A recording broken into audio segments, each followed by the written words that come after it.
for the teaching is a review, and this is, any of my Hebrew students want to try to read this?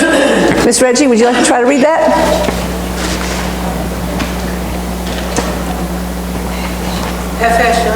What? Hoof? Shah. Hoofshah. Hoofshah. Okay, hoofshah means freedom!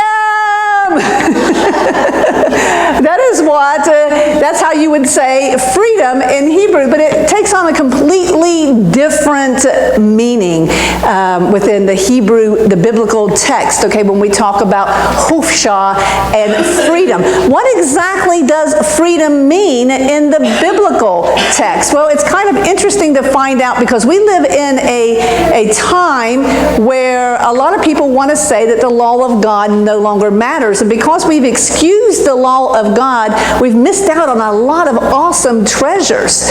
And we see that throughout the whole New Testament that Jesus, Yeshua, whose his Hebrew name literally means I will save, or he will save, Yeshua, he will save, salvation is his name. And you can see him expounding upon the law of God throughout the whole New Testament. And so for us to dismiss it, we miss out on a lot of treasures. Okay, so here we have hoofshah, which is freedom in Hebrew.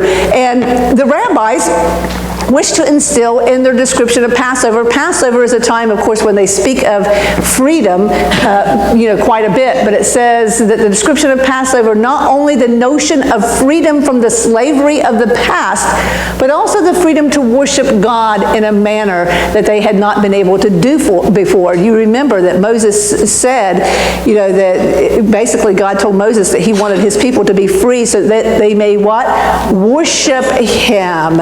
Because once, when they were in slavery, they were not able to worship God like God wanted them to worship him. So as in the Ten Commandments, the opening statement or the first commandment declares that God took the Jewish people out from Egypt, but only in order to lead to the other commandments. And indeed, freedom from that leads to freedom to, meaning freedom to something. So that when you came through the blood of Yeshua, the blood of Christ, and he sets you free from the bondages of sin, the bondage of the enemy, so you are no longer a slave to sin, but you are free, and free to do what?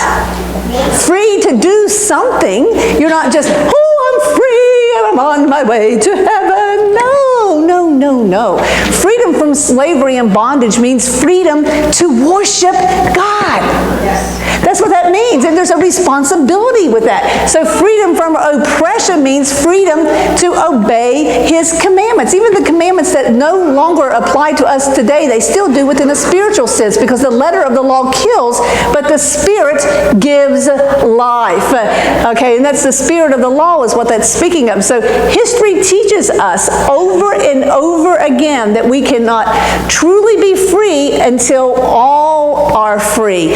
And that's why it's our responsibility to reach others with the gospel of Jesus Christ, because the truth is, and as you even see within America today, that as long as other people are still under the bondage of the enemy, then it's a domino effect, and it affects you as well.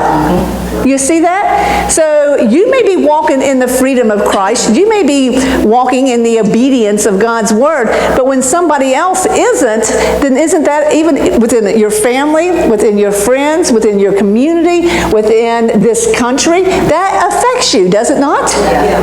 So you see, history teaches us over and over again that we cannot truly be free until all are free. God frees us from oppression, not responsibility. So that's what we have to remember, that we have a responsibility, okay, to the kingdom of God. Okay, so here's your Hebrew word for this morning. If you want to try it, it's hoofshah. Hoofshah. Let's hear you say it. Hoofshah.